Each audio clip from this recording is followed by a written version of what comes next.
Babaji Netralaya I హాస్పిటల్స్లో ఇప్పుడు LASIK లేదా పీఆర్కే సర్జరీ ఒక్కో కంటికి కేవలం 7,999 రూపాయలు మాత్రమే. లాసిక్ లేదా పీఆర్కే ఎవాల్యుయేషన్ ఉచితం. గురుగారు నమస్కారం. గురుగారు శ్రీమాత్రే నమః. శ్రీ గురుభ్యో నమః. ఆధ్యాత్మికంగా మీరు మాలో ఉన్న సందేహాలను ఎప్పటికప్పుడు చాలా కొత్తగా సరికొత్తగా నివృత్తి పరుస్తూ అందరికీ అర్థమయ్యే రీతిలో తెలియజేస్తూ వస్తుంటారు గురుగారు. మాలో ఎప్పటికీ ఈ సందేహం మొదలవుతూనే ఉంటుంది, దానికి ఆన్సర్లు వస్తుంటే మళ్ళీ ఇంకా కొత్తగా మొదలవుతూ ఉంటాయి. పూజ గదిని ఎప్పుడు శుభ్రపరచుకోవాలి, విగ్రహాల్ని, ఫొటోస్ని, ప్రతిమల్ని ఎలా శుభ్రపరచుకోవాలి, ఇలా అన్నీ ఏమైనా శాస్త్రంలో రాసిందా, లేదు మనసు నచ్చినట్టు చేసుకోవచ్చా, లేదు అమావాస్య పౌర్ణమి, ఇలా ఏంటి గురువు గారు? ముఖ్యంగా దేహమే సందేహాల నిధి. ఎస్ గురువు గారు, దాంట్లో ఏమాత్రం కూడా అనుమానం లేదు. ప్రతి ఒక్కటి డౌట్తోనే చేస్తుంటారు.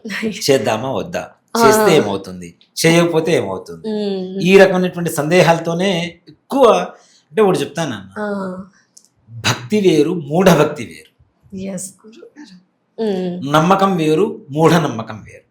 ఎస్ గురువు గారు. భగవంతుడి మీద నమ్మకం ఉంచాలి, కానీ మూఢభక్తి అంటే మూఢనమ్మకాలకి పోయి ఇతర మతాల వారికి మనం చేయూతనిస్తున్నాము, అవును గురువు గారు, మత మార్పుడులకి మనమే చేయూతనిస్తున్నామని చెప్తాం. ఎస్ గురువు గారు. అవునా? సో ముఖ్యంగా నిర్మోహమాటంగా చెప్పాలి అంటే మూఢభక్తి ఎప్పుడు పనికిరాదు నాన్న.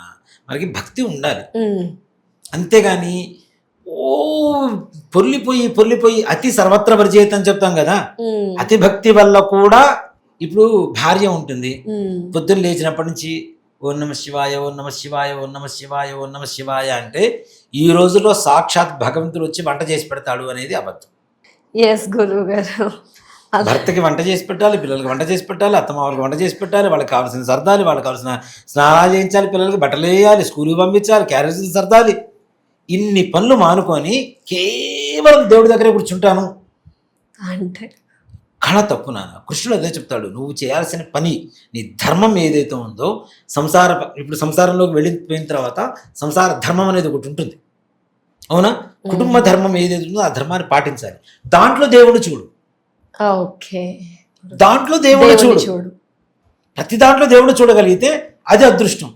దేవుణ్ణి చూస్తేనే దేవుడు అనుకుంటే తప్పు. ప్రతి దాంట్లో వర్క్ ఈజ్ వర్షిప్. మన పనే మనకి దేవుడు, అవునా? దాన్ని నియమ నిబద్ధలతో భక్తితో సంపూర్ణంగా చెయ్యాలి చేస్తే ఏ పనైనా. అంతే కదా. పెద్దవారికి రెస్పెక్ట్ కానీ చేసే పనిలో చిత్తశుద్ధి ఉండాలి. తప్పనిసరిగా పనికి రెస్పెక్ట్ ఇవ్వకపోతే పనిలో మనకి రెస్పెక్ట్ ఉండదు. పనిని ఇష్టపడితే కష్టం కనపడదు. భగవంతుడు కూడా ఏదే కోరుకుంటాడా గురు? అంతేనన్నా, దాంట్లో ఏమాత్రం కూడా సందేహం లేదు. భగవంతుడు ఇప్పుడు ఒక అమ్మాయి పుట్టింది, అమ్మాయి భగవంతుడి ధ్యానం చేసుకుంటుంది. ధ్యానం చేసుకున్న తర్వాత పొద్దున్నే లేస్తుంది, నిద్ర లేస్తుంది, చక్కగా స్నానం చేస్తుంది, పనులు చేసుకుంటుంది, ఇల్లు శుభ్రపరచుకుంటుంది, దేవుడి దగ్గర అంతగా శుభ్రపరుస్తుంది, వంట చేసుకుంటుంది, పిల్లల్ని పంపిస్తుంది. తర్వాత ఖాళీగా ఉన్నప్పుడు ఏదో భగవనామం చేసుకుంటుంది లేదా పనులు చేసుకుంటుంటుంది. ఆ అమ్మాయిని చూడ్, నువ్వు నా దగ్గర కూర్చుంటావా లేదని చెప్పేవాడు భగవంతుడు ఎట్లా అవుతాడు? నీ పిల్లల్ని వదిలేసాయి, నీ భర్తను వదిలేసాయి, నీ అత్తమామను వదిలేసాయి, ఇవన్నీ వదిలేసాయి, నా దగ్గర కూర్చోమని చెప్తే భగవంతుడు ఎట్లా అవుతాడు? భగవంతుడు పుట్టించిందే ఆ ధర్మం కోసం ఆ వ్యక్తిని. ఆ ధర్మాన్ని వదిలిపెడితే ఏదైనా అధర్మం కిందకే వస్తుంది. భగవంతుడు ఇచ్చిన ధర్మాన్ని వదిలిపెడితే ఏదైనా అధర్మం కింద. ఇప్పుడు ఒకటి చెప్తానన్న, అయ్యప్ప మాలలు తీసుకునేవాళ్ళు ఉంటారు, భవానీ మాలలు తీసుకునేవాళ్ళు కొంతమంది ఉంటారు, రకరకాల మాలలు తీసుకుంటున్నారు. తీసుకునేటువంటి వాళ్ళు మాంసం కొట్టు వాళ్ళు ఉంటారు, మటన్ షాప్, చికెన్ షాప్ ఉంది.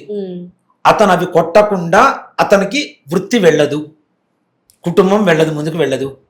మాల తీసుకుంటే అతను వృత్తి వ్యాపారం చేయాలా లేదా? మరి వృత్తే దైవం కదా అక్కడ. వృత్తే దైవమా కాదా? ఆ వృత్తి పని చేసుకోవాల్సిందే, పూట గడుస్తుంది. అలా అని చెప్పి భగవంతుడు దూరంగా ఉండమని భగవంతుడు చెప్పడల్లా.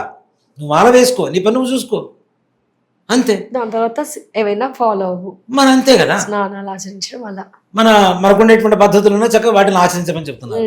కాబట్టి మూఢభక్తికి పోవద్దు, నెంబర్ 1.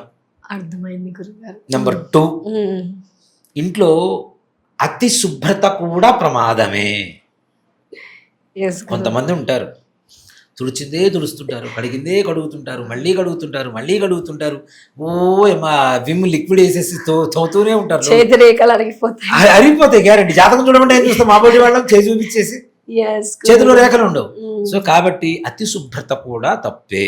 అతి భక్తి కూడా, అతి భక్తి, అతి శుభ్రత, అతి ఆకలి, అతి నిద్ర, అతి ప్రేమ, అతి కోపం, అతి ఇష్టం, అతి తిండి, ఏదైనా అనర్థమే. అతి సర్వత్ర వర్జయేత్. ప్రతి విషయంలో అతి అనేటువంటి మాటను తీసి పక్కన పెట్టమన్నారు. ఎక్కువగా తుడుస్తూ ఉన్న ఇల్లు తుడిచినట్టే పోతుంటుంది లక్ష్మి. నెంబర్ 1. నెంబర్ 2 ఇంకోటి కూడా ఏంటంటే, మనం దేవుడి పటాలు శుభ్రపరచుకునేటువంటి విషయంలోనన్నా ప్రతి వారం చేసుకోవాల్సిన అవసరం కూడా లేదు. ఇప్పుడు కొంతమంది ఇళ్లలో 1-2 పటాలు ఉంటాయి, ఓకే, ఈజీ. కొంతమంది ఇళ్లలో సామిరంగా ఏం లేదు, ఇక ఈ చివరి నుంచి ఈ గోడ నుంచి ఆ గోడ వరకు మొత్తం పటాలి, విగ్రహాలు కూడా, విగ్రహాలు, పటాలు. ఇంకా ఇంట్లో ఇల్లాలు పుటమారిపోతుంది. అవి తోమి వాటిని తుడిచి బొట్లు పెట్టాలంటే ఏమైనా సామాన్యం, నడువులు పడిపోతాయి. అవునా? నెలకొక్కసారి ఏ రోజైనా గురుగారు అప్పుడు చెప్తాను అన్న, అమావాస్య వెళ్ళిన మరుసటి రోజు మంగళవారమైనా శుక్రవారమైనా ఏ వారమైనా సరే పనికొస్తుంది. దాంట్లో ఏమాత్రం కూడా సంశయం లేదు. చాలా మంది ఏమో శుక్రవారం వచ్చింది దేవుని కదిలించకూడదు, మంగళవారం వచ్చింది దేవుని కదిలించకూడదు, చాలా మంది అనుమానాలు పెట్టుకుంటారు. అమావాస్య అంటే మనకి మన చాంద్రమానంలో చెడు రోజు, చెడు వెళ్ళిపోయింది, అక్కడి నుంచి మరలా శుభ్రపరచుకొని మరలా, అంటే అమావాస్య అంటే ఏంటి, ఆ విగ్రహాలు ఉండేటువంటి సజీవ శక్తి ఏదైతే ఉంటుందో కొంతవరకు తగ్గిపోతుంది. కాబట్టి మరలా దాన్ని పునర్జీవం చేయడం కోసం దాన్ని మరలా శుభ్రపరచుకొని చక్కగా అలంకరించుకొని చేసుకుంటుంటే అది బాగుంటుంది. దానికి అమావాస్య వెళ్ళిన మరుసటి రోజు, అది ఏ రోజైనా పర్లేదు నాన్న, అది మంగళవారమైనా శుక్రవారమైనా ఆదివారమైనా ఏ వారమైనా. చాలా మంది ఇది డౌట్తో ఉంటారు, మంగళవారం వచ్చింది కదిలించకూడదు, శుక్రవారం వచ్చింది కదిలించకూడదు, ఆదివారం వచ్చింది కదిలించకూడదు. ఇలాంటివి ఏవీ లేవు. అసలు శుభ్రపరచకుండా ఉంచితే పాపంగానే ఏ వారమైనా శుభ్రపరిస్తే తప్పే ఉంది కదా. అందుకని ఒక నియమం పెట్టుకోండి, అమావాస్య వెళ్ళిన మరుసటి రోజు. ఇప్పుడు చాలా మందికి కూడాను ఒక డౌట్ వస్తుంది, దసరా పండగ ఉంటుంది, అమ్మవారిని ఆవాహన చేస్తాం మొదటి రోజున, చివరి రోజున శుక్రవారం వస్తుంది. శుక్రవారం అమ్మవారిని ఎట్లా ఉద్వాసన చదువుతాం అని అంటారు, చేయకూడదు అంటారు. అసలు అమ్మవారికి ఉద్వాసనే లేదు. ఒక మాట చెప్పాలి అంటే, ఆ అమ్మవారికి ఆవాహనే, ఉద్వాసన ఉండదు. శివుడికి ఆవాహన లేదు, ఉద్వాసన లేదు. విష్ణుమూర్తికి ఆవాహన ఉంది, ఉద్వాసన. విష్ణుమూర్తికి ఒక్కరికైనా గురుగారు, ఇంకెవరికైనా? ఇంకా మిగిలిన కొంతమంది గణపతికి వీళ్ళకి ఉన్నాయి. ముఖ్యంగా ఈ శక్తి, ఈ మూడిట్లో మనం చూసుకుంటే అమ్మవారు, విష్ణుమూర్తి, శివుడు, ఈ మూడిట్లో తీసుకుంటే శివుడికి ఆవాహన లేదు, సర్వాంతర్యామి, ప్రపంచంలో ఎక్కడైనా ఉంటాడు, ఆయనకు ఉద్వాసన అంతకంటే లేదు. విష్ణుమూర్తి, ఆయనకి ఆవాహనం చేస్తాం, ఉద్వాసన చెప్తాం. అమ్మవారిని ఇంటికి రమ్మని చెబుతాం, కానీ ఇంటికి వచ్చిన అమ్మవారిని బొమ్మని చెప్తామా మనం? పొరపాటు బొమ్మని చెప్పలేం కదా. సో కాబట్టి ఉద్వాసన లేదు. అలాగే కుంభం కదిలించొచ్చా అండి? కుంభం అంటే మన కలశం. అంటే చివరి రోజున శుక్రవారం వచ్చినా మంగళవారం వచ్చినా కొన్ని నక్షత్రాల వరసతో వస్తాయినా మనకి. దసరా అంటే హస్త నక్షత్రంతో ప్రారంభం అవుతుంది, శ్రవణ నక్షత్రంతో అంత్యం అవుతుంది. చివరి రోజున పండగ రోజున శ్రవణ నక్షత్రం వస్తుంది గ్యారంటీ. దసరా రోజు మొట్టమొదటి రోజున హస్త నక్షత్రం వస్తుంది మనకి. ఈ మధ్యలో వచ్చేటువంటి నక్షత్రాలే ఒక్కో రోజు ఒక్క అమ్మవారి అలంకారాలు వస్తూ ఉంటాయి మనకి. ఇంకా శ్రవణ నక్షత్రాన్ని ప్రాధాన్యత తీసుకొని మనం పండగ చేశాం, కానీ వారాన్ని తీసుకొని కాదుగా. ఒక సంవత్సరంలో ఒక వారం వస్తుంది, ఇంకో సంవత్సరంలో ఇంకో వారం వస్తుంది. నక్షత్ర ప్రాధాన్యత కదా. అట్లానే ఇక్కడ కూడా తిథి ప్రాధాన్యత తప్పితే వారానికి ప్రాధాన్యత లేదు. అమావాస్య వెళ్ళిన మరుసటి రోజు చక్కగా శుభ్రం చేసుకోండి, పులికాపు చేసుకోండి, శుభ్రంగా పూజ చేసుకోండి. మళ్ళీ గ్రహణాలు ఉంటే గనక అప్పుడు క్లీన్ చేసుకోండి తప్పనిసరిగా. గ్రహణం ఉంటే, గ్రహణం అంటే ఏంటి, మనకి ప్రత్యక్షంగా కనపడే సూర్యుడు చంద్రుడు కనపడకుండా గ్రస్తం కలగటం, అంటే రాహు కేతువు గ్రస్తం కలుగుతుందని చెప్తున్నాం మనం. కానీ ఇక్కడ అవి లేనప్పుడు శక్తిహీనత పొందుతూ ఉంటాయి కొన్ని వస్తువులు.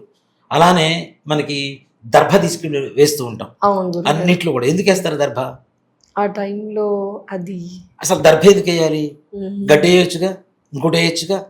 ఎందుకు వేస్తాం మనం? దర్భ అమృతంతో సమానం. అమృతంతో సర్పరాజు సవతి తల్లి కొడుకు గరుత్మంతుడు. సర్పమాతకి సవతి కొడుకు ఎవరు అంటే గరుత్మంతుడు. అయితే ఈ సర్పమాత గరుత్మంతుడిని బాధ పెడుతూ ఉంటుంది, కష్టపెడుతూ ఉంటుంది.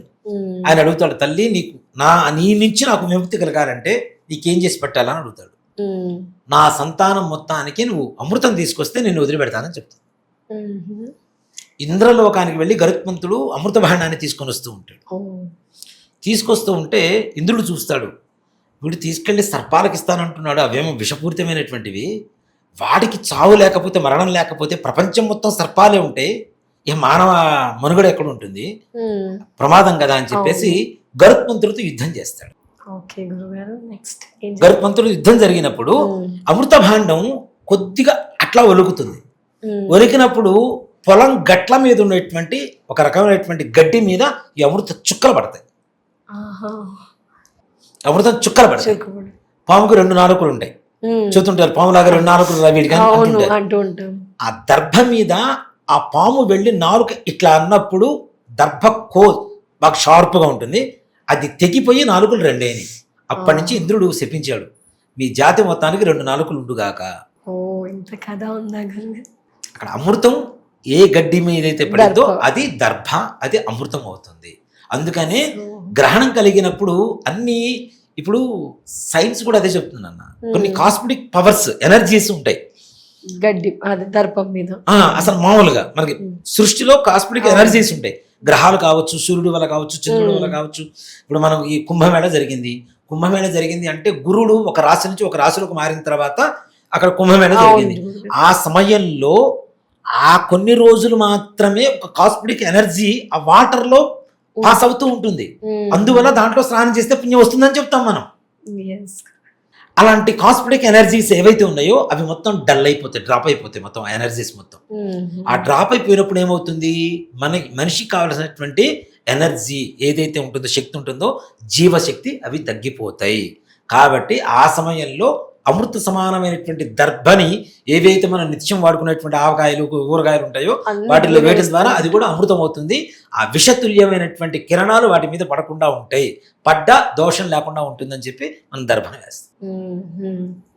ఇంత కథ ఉంది, కథ ఉంది అసలు. జల్గా అమ్మ వాళ్ళు వేస్తూ ఉంటారు, ఏదో ఇంపాక్ట్ ఉంటుంది, పవర్ఫుల్ గా పనిచేస్తాయని తెలుసు అనుకుంటా శాస్త్రం ఉంది ఇది. సో కాబట్టి ప్రతిదానికి ఒక కారణం ఉంది, ఒక సైంటిఫిక్ రీజన్ తోనే ఉంది, సైన్స్ ఉంది. ఆ కాస్మెటిక్ ఎనర్జీ అనేది మనం ఇంగ్లీష్ లో ఏదైతే చెప్తున్నామో అదే దైవ శక్తి, అదే పాజిటివ్ ఎనర్జీ. గాడ్ అంటే ఏంటి అసలు ఫుల్ ఫామ్ మనకి? జనరేటర్, ఆపరేటర్, డిజార్డర్, ఈ 3 కలిపితే జీఓడి గాడ్. జనరేటర్, సృష్టికర్త, లయకర్త, అట్లానే మొత్తం నడిపించేటువంటి వాడు, ఆర్గనైజర్. గాడ్ అంటే అదే కదా, అవునా? సో కాబట్టి ఏ విధంగా ఉంటుంది, చక్కగా అమావాస్య మరుసటి రోజున అందరూ శుభ్రం చేసుకోవచ్చు. తప్పకుండా. ధన్యవాదాలు గురుగారు. జై శ్రీరామ్. జై శ్రీరామ్. శ్రీమాత్రే నమః. శ్రీ గురుభ్యో నమః.